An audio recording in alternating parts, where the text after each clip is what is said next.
सो अभी तक हमने देखा कि मीचू टैंक के साथ थी, तो वहीं हैरी डोर को जोर जोर से नॉक कर रहा था, लेकिन जब कोई डोर ओपन करता ही नहीं तो वो यहाँ से चला जाता है।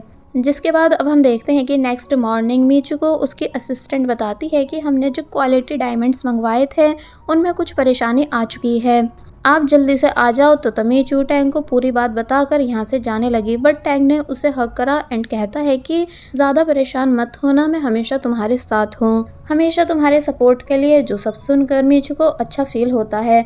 जिसके बाद अब हम देखते हैं कि मीचू हैरी और अपनी असिस्टेंट से मिली, जहाँ असिस्टेंट ने बताया कि कैसे कुछ डायमंड्स ख़राब क्वालिटी के आ चुके हैं। तो तमीचू कहती है कि मैं कभी ख़राब चीज़ें ऑर्डर नहीं करती हूँ, इसलिए मुझे सप्लायर से बात करनी होगी। असिस्टेंट यहाँ से चली जाती है, तो तब हैरी भी मीचू को रिलैक्स होने के लिए बोलता है, ये समझाकर कि मैं हमेशा तुम्हारे साथ रहूँगा। तो तब मीचू को अच्छा लगने लगा कि टैंक के साथ साथ हैरी भी हमेशा मुझे सपोर्ट करता है। पर जब मीचू इस जगह पर अकेली थी, तो तब हैरी यहाँ से जाते हुए कहने लगा कि मीचू मुझे माफ़ कर देना, मैं ऐसा करना तो नहीं चाहता हूँ, लेकिन तुम्हें सबक सिखाना भी ज़रूरी है, क्योंकि मैं स्टार्टिंग से तुम्हारे लिए बहुत कुछ करता आया हूँ, मगर तब भी तुम्हें मुझे छोड़कर हर कोई पसंद आ जाता है। और फिर तभी हैरी ने मीचू को उस जगह पर लॉक कर दिया। दूसरी तरफ टैंक सोच रहा होता है कि टाइम काफ़ी हो चुका है, मगर मीचू अभी तक घर वापस क्यों नहीं आई है। तो वहीं मीचू को जब पता चलता है कि वो इस जगह पर लॉक हो चुकी है, तो वो काफ़ी बुरी तरह परेशान होने लगी कि भला ऐसा किसने कर दिया। पर कोई नहीं, हैरी यहाँ वापस ज़रूर आएगा। और फिर वहीं बैठकर हैरी के वापस आने का वेट करने लगी। पर जब कुछ बॉक्स हिले और अजीब आवाज़ें आईं, तो मीचू बुरी तरह डर जाती है कि क्या ये कोई भूत है। नहीं नहीं, मुझे डरना नहीं चाहिए, क्योंकि भूत जैसी कोई चीज़ नहीं होती। कि तभी उसे कुछ चूहे दिखे, जिन्हें देखकर वो ज़ोर ज़ोर से चिल्लाने लगी और इधर से उधर भागना शुरू कर देती है। जो सब स्क्रीन पर देखकर हैरी हंस रहा था। एक्चुअली हैरी का ये प्लान है कि अब वो मीचू को बचाने जाएगा, ताकि मीचू को रियलाइज़ हो सके कि उसके बुरे वक्त में सिर्फ वही उसके पास होता है। लेकिन जब जा ही रहा होता है कि तभी हैरी के पहुंचने से पहले टैंक मीचू को बचाने आ जाता है, जिसे देखकर वो बुरी तरह शॉक रह गई। यानी टैंक ने ठीक हीरो की तरह एंट्री ली अपनी हीरोइन मीचू को बचाने के लिए। लेकिन ये सब देखकर हैरी का गुस्से के मारे बुरा हाल हो गया कि ये नियानबाई का बच्चा फिर से मेरे रास्ते में क्यों आ गया, इसका मैं क्या करूँ। कि तभी सीन कट होता है और अब हम नेक्स्ट डे देखते हैं, जहाँ मीचू कॉल पर हैरी को बता रही है कि न्यू क्वालिटी डायमंड्स अरेंज हो चुके हैं, जो कि नियानबाई ने करवाए हैं। हैरी पूछने लगा कि पर क्या नियानबाई पर ट्रस्ट करना सही है। तो तब मीचू बोली कि ऑफ कोर्स, क्योंकि अब हम दोनों रिलेशनशिप में हैं, इसलिए मुझे नियानबाई पर पूरा पूरा ट्रस्ट है। तो तब हैरी, जिसको पहले इन सभी बातों के बारे में पता था कि ये दोनों डेट कर रहे हैं, लेकिन वो तब भी अनजान बनकर मीचू को जेलस दिल से कॉन्ग्रेचुलेशंस बोलता है। और फिर कॉल कट करने के बाद बहुत ही ज़्यादा गुस्सा करने लगा, यानी कि उसे मीचू एंड टैंग दोनों पर ही गुस्सा आ रहा था। अब हम देखते हैं कि टैंग ने इन्वेस्टिगेशन करवाई, जिससे टैंग को पता चला कि मीचू के डायमंड्स किसी ने जानबूझकर चेंज करवाए थे। टैंग समझ जाता है कि ऐसा कौन कर सकता है, इसलिए तभी वो मिस रोज से बात करने आया एंड कहता है कि ये काम आपने करवाया है ना, ताकि हनी लव सीरीज लॉन्च होने से पहले फ्लॉप हो जाए। तो तब मिस रोज बोलती हैं कि हाँ, एंड मैं ये सब तुम्हारी हेल्प करवाने के लिए कर रही थी। तो तब टैंक काफ़ी ज़्यादा गुस्सा करता है एंड उन्हें वार्न करता है कि आज के बाद आप ऐसी कोई हरकत नहीं करोगी, क्योंकि मैं मीचू को परेशानी में नहीं देख सकता। अगर आपने फिर से कुछ बुरा करा तो फिर हम एक दूसरे के पार्टनर्स नहीं बल्कि दुश्मन होंगे। और फिर तभी यहाँ से चला गया। तो तब मिस रोज को भी टैंक के ऊपर बहुत ही ज़्यादा गुस्सा आया। अब हम देखते हैं कि मॉर्निंग में मीचू एंड टैंक दोनों जॉगिंग कर रहे होते हैं, लेकिन मीचू थक चुकी थी। तो तब टैंक बोला कि क्या हुआ, लास्ट टाइम तो तुम मुझसे भी तेज़ भाग रही थी जब तुम्हें मुझे कोलैबोरेशन के लिए मनाना था। तो ये सुन मीचू टैंक की बैक पर चढ़ जाती है और बोलती है कि सॉरी, तब की बात अलग थी और अब की बात अलग है, यानी अब तुम मेरे बॉयफ्रेंड हो। टैंक काफ़ी देर तक मीचू को अपनी बैक पर कैरी करके चलता है, लेकिन जब बुरी तरह थक जाता है तो तब मीचू ने उसे किस करी, जिस वजह से वो चार्ज हो गया एंड ये दोनों वापस से यहाँ से जाने लगे, यानी अच्छा टाइम स्पेंड करते हैं। पर तभी दिखाया जाता है कि कोई फिर से इन दोनों की छुपकर फोटोज क्लिक कर रहा है और फिर उन फोटोज को मिस रोज को लाकर दिखाने लगा, क्योंकि इस आदमी को इस काम पर मिस रोज ने ही रखा था। इसलिए कहने लगी कि इन फोटोज को सोशल मीडिया पर वायरल करा दो, क्योंकि मैं मीचू को फिर से प्रॉब्लम में डालना चाहती हूँ। कि तभी सीन कट होता है और अब हम देखते हैं कि मीचू की सिक्योरिटी परेशान होकर मीचू को बता रही है कि बहुत ही बड़ा सीन क्रिएट हो चुका है, आप जल्दी से अपना लैपटॉप ऑन करके ऑनलाइन आओ। मीचू जब ऑनलाइन आती है तो पता चलता है कि वो फोटो सब जगह वायरल हो चुकी थी। असिस्टेंट बताती है कि इस न्यूज़ की वजह से हमारे हनी लव पर बहुत बड़ा इम्पैक्ट पड़ रहा है, क्योंकि हनी लव आपके एंड मिस्टर टैंक के ट्रू लव को सिंबलाइज कर रहा था। लेकिन अब रूमर्स बन रहे हैं कि आप किसी और को डेट कर रही हो एंड झूठ बोलकर अपनी ज्वेलरीज को सेल करना चाह रही हो।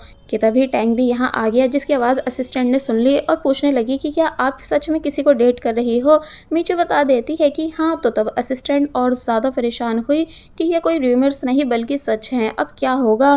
फिर बताती है कि हमारी वजह से मिस्टर लुई पर भी इम्पैक्ट पड़ रहा है, यानी लोग उनसे डिमांड कर रहे हैं कि वो हमारे साथ कोलैबोरेशन नहीं करें क्योंकि हम झूठे लोग हैं। तो तब मीचू असिस्टेंट को शांत कराती है और कहती है कि तुम फिक्र मत करो, हम सभी मिलकर कोई ना कोई रास्ता ज़रूर निकाल लेंगे। फिलहाल तुम लॉन्चिंग सेरेमनी की तैयारी कंटिन्यू रखो। और फिर टैंक को सॉरी करने लगी कि मेरी वजह से तुम्हें भी प्रॉब्लम्स फेस करनी पड़ रही हैं। वो तो अच्छा है कि आज तक किसी ने तुम्हें देखा नहीं, वरना फोटोज देखकर पहचान जाते कि मेरे साथ वो पर्सन तुम ही हो।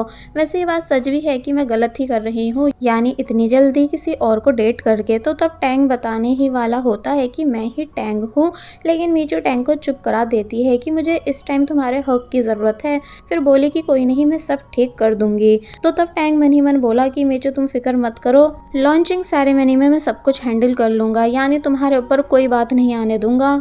अब नेक्स्ट सीन में हम देखते हैं कि मीचू लॉन्च सेरेमनी के लिए आ चुकी है, जहां मीडिया उससे क्वेश्चन करने लगी कि आपका कल के फोटोज के बारे में क्या कहना है, यानी उन फोटोज में आपके साथ जो पर्सन है वो कौन है। मीचू कहती है कि मैं यहाँ हनी लव के लिए आई हूँ, तो क्यों ना आप सभी मुझसे उससे रिलेटेड क्वेश्चन करो। तो तब वो सभी बोले कि आप अपनी ज्वेलरी को अपने एंड मिस्टर टैंक के सच्चे प्यार का नाम देकर बेच रही थी, इसलिए आपको नहीं लगता कि जब आप किसी और को डेट करने लगी हैं तो अब आपको इस स्लोगन को चेंज कर देना चाहिए, क्योंकि ये तो चीटिंग हुई, साथ ही ऑडियंस को धोखा देना भी हुआ, जिस वजह से अब लोगों का इंटरेस्ट आपकी ज्वेलरीज में से कम हो रहा है। तो तब मीचू कुछ नहीं कहती, बल्कि चुपचाप इन सभी बातों को सुन रही थी कि तभी एक लड़की कहने लगी कि मैं मिस्टर लुई की बिग फैन हूँ, जिनका नाम तुम्हारी वजह से खराब हो रहा है, इसलिए अभी उनके साथ कॉन्ट्रैक्ट खत्म करो।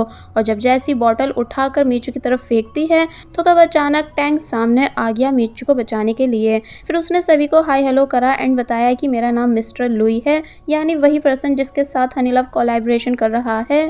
तो ये सुन सभी लोग बुरी तरह शॉक रह गए कि क्या आज मिस्टर लुई ने फाइनली अपना फेस रिवील कर दिया है। तो वहीं मीचू टैंक से ऐसा करने से मना कर रही थी। टैंक सभी को बताता है कि इन फोटोज में भी मिस मीचू के साथ मैं ही हूँ, साथ ही मैं ही टैंक भी हूँ, यानी कि मिस मीचू का पुराना बॉयफ्रेंड। सभी लोग और ज्यादा सरप्राइज हो जाते हैं कि ऐसा होना पॉसिबल कैसे है, क्योंकि मिस्टर टैंक तो मर चुके थे। तो वहीं मीचू भी शौक रह जाती है कि नियान भाई मेरी मदद कराने के लिए इस हद तक कैसे जा सकता है।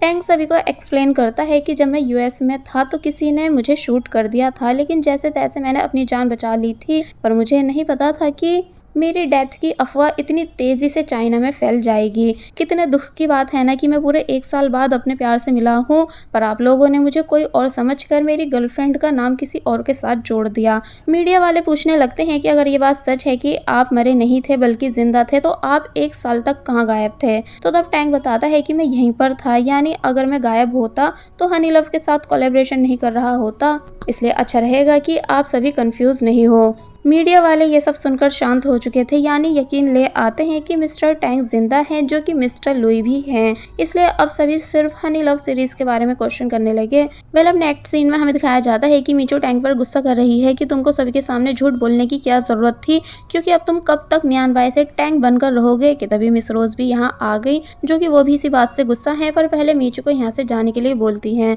फिर टैंक से पूछने लगी कि आखिर तुम अपनी आइडेंटिटी रिवील क्यों कर रहे हो, क्या तुम्हें मिस्टर हान से बदला नहीं लेना है। तो तब टैंक बोला कि मुझे पता है कि उन सभी फोटोज को तुम्ही ने रिवील कराया था, जबकि मैंने तुम्हें वार्न भी किया था कि तुम मीचू को नुकसान नहीं पहुंचाओगी। मिस रोज कहती हैं कि अगर तुम्हें मीचू से इतना ही प्यार है तो तुम जाकर उसे सच बता क्यों नहीं देते हो कि तुम्हें जान से मरवाने वाले और कोई नहीं बल्कि उसके फादर मिस्टर हान ही थे, और भूलो मत कि तुम्हारी जान मैंने बचाई थी। बट टैंक तब भी मिस रोज के साथ डील एंड कर देता है। मिस रोज बोली कि हम दोनों मीचू की नजर में सिबलिंग्स हैं, इसलिए अचानक रिलेशन एंड करेंगे तो ठीक नहीं होगा। तो तब टैंक कहता है कि वो सब मैं हैंडल कर लूंगा, पर बस आज के बाद हम दोनों नहीं मिलेंगे। और फिर तभी उठकर यहाँ से चला गया, जिस वजह से मिस रोज को और भी ज्यादा बुरा लगा। अब नेक्स्ट सीन में हमें दिखाया गया कि मीचू को उसकी असिस्टेंट बता रही है कि आप एंड मिस्टर टैंग एक बार फिर ट्रेंड कर रहे हो एंड हनी लव की सेल्स भी बहुत ज़्यादा इंक्रीज हो चुकी हैं। तो तब मीचू खुश हुई इस बात को सुनकर, पर दुखी भी होने लगी कि जब सच सामने आएगा तो क्या इसी स्पीड से हमारी सेल्स नीचे भी गिर जाएंगी। कि तभी मीचू को यहाँ टैंग का वॉलेट गिरा मिलता है, जिसे वो उठा लेती है और कहने लगती है कि न्यान बाई को ये मैं वापस कर दूंगी। लेकिन जब वॉलेट के अंदर से मीचू और टैंग की साथ वाली फोटो गिरी जो सिर्फ टैंग के पास हुआ करती थी, इसलिए मीचू शॉक खड़ी रह जाती है एंड पुरानी बातें याद करने लगी, जिस वजह से उसे यकीन आ गया कि ये पर्सन जो खुद को न्यान बाई बता रहा है वो और कोई नहीं बल्कि टैंग ही है। कि तभी टैंग भी यहाँ आ गया जो कि सेल्स के बारे में पूछ रहा था।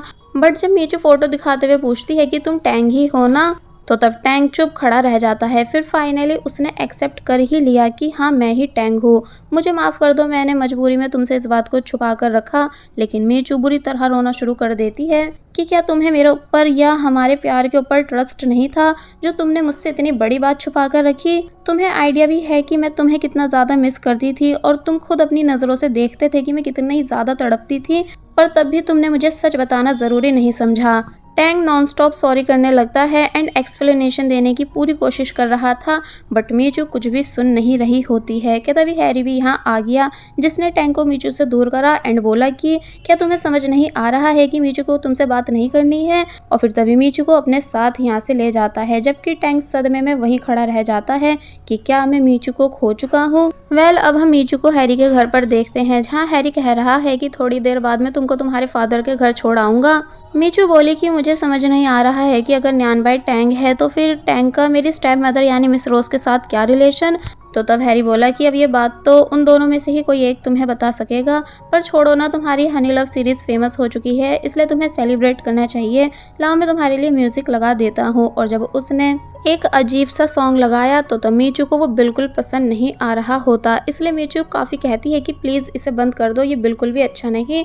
बट हैरी मानता नहीं है कि नहीं सुनो ना, तुम्हें ये पसंद आने लगेगा। मीचू हैरान होती है कि तुम इतने बदल कैसे गए हो, जबकि पहले तुम मुझे कभी किसी चीज़ के लिए फोर्स नहीं करते थे। तो तब हैरी शांत हो जाता है इस डर से कि कहीं मीचू को मेरी साइको साइड के बारे में पता नहीं चल जाए, इसलिए तभी जल्दी से म्यूजिक बंद कर देता है।